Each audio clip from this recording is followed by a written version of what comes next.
I just dissected my Uding angle drive just to see what was going on behind the scenes.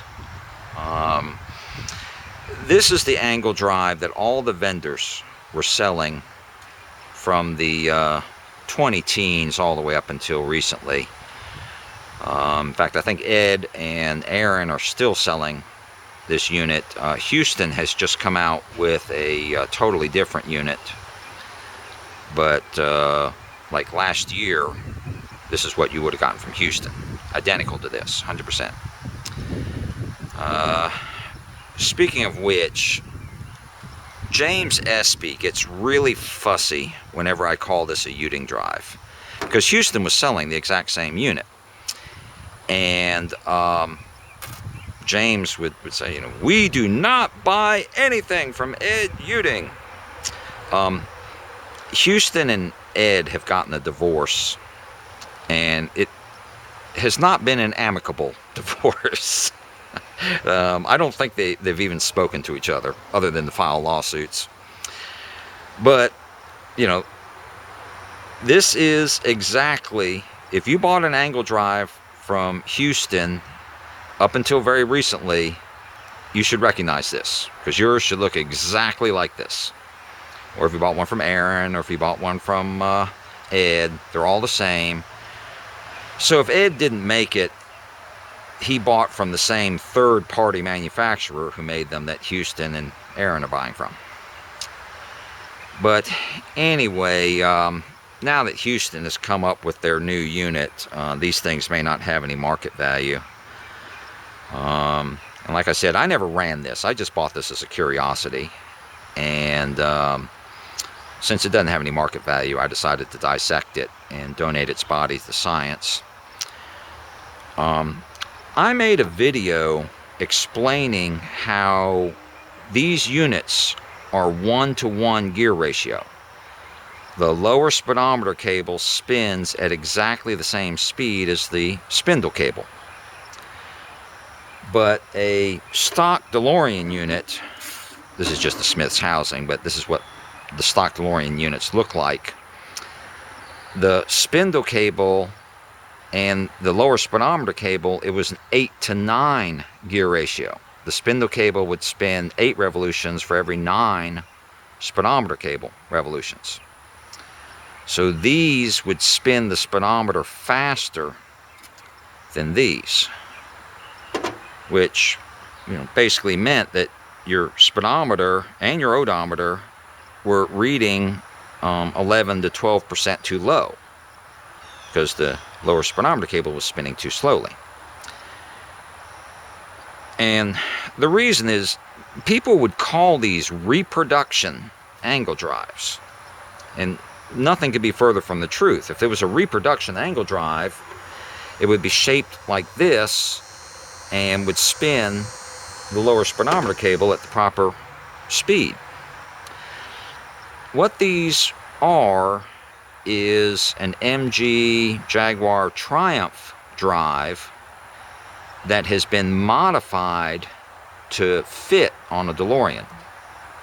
See, this is an MG Jaguar Triumph Smith's drive.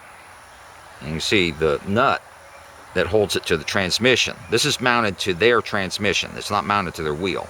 That's why it has this little stubby cable. And you see that the DeLorean spindle nut is vastly different.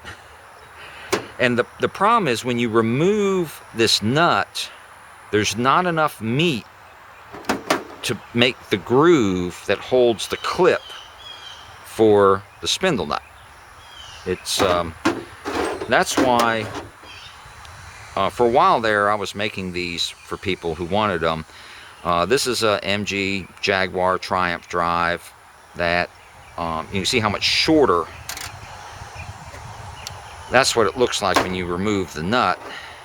And you can see how much shorter it is, right? So what I did is I cut threads for a panel nut, and then here's one. There's the panel nut, and you see that there's plenty of room for holding the spindle nut. So Ed or whoever was making these, what they would do is they would cut off the white metal casting. See, I always thought, I never bothered to put a magnet on it. I just assumed that this was aluminum, but no, it's steel. So what they did, the rest of the housing, of course, is pot metal. See, it's non-magnetic. So they cut off the portion, they removed the MG Jaguar nut, the little nut. They removed it because that part of the housing was too short. They cut it off, and then they had this piece here made. I'm assuming that this is the original gear that came from the MG Triumph. You know, intermeshes with the other gear. But they had this piece made, has little knurls, so they would press that in, and then they put 2 roll pins. And the roll, it's not one, there's 2 roll pins, because you see they're coming in at different angles. So, and I had to drill them out, and in the process I ended up drilling into the gear. But hey, I'm not planning to use this thing for anything other than historical curiosity. And this piece here broke off when I was prying out this end. Okay, this piece is ordinarily machined. That's where it used to be, right there. And so as I was prying it apart, this piece here just snapped off. You see how thin it is. But it was originally part of this one piece adapter here. And they just slid that there. Pressed that in there. Put a spindle nut on it. Put the retaining clip on there. Boom. Now it is a DeLorean installable angle drive. A little bit too big. See how big the housing is. Some owners have reported that these will hit the suspension spring because they're too big. See, they're much bigger than a Smith's housing. And of course, the biggest weakness is the gear ratio, the 1-to-1 gear ratio. Gears themselves don't look too shabby. In fact, they're bigger than this. These are Smith 1-to-1 gears here. And actually go like that. You see that the Uding drive, or the third party sold by Ed drive, the teeth are actually bigger. So I don't think there's anything wrong with the gear teeth on these. The problem is the ratio. But that's how these things were made.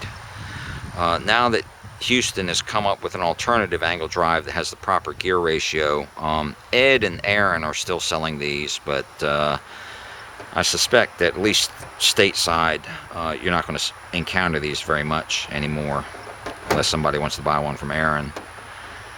But that is what is inside a Uding angle drive, which is not a reproduction DeLorean angle drive. It's just a made in Asia MG Jaguar Triumph drive that has been modified to work with the spindle nut so you can install it on your DeLorean.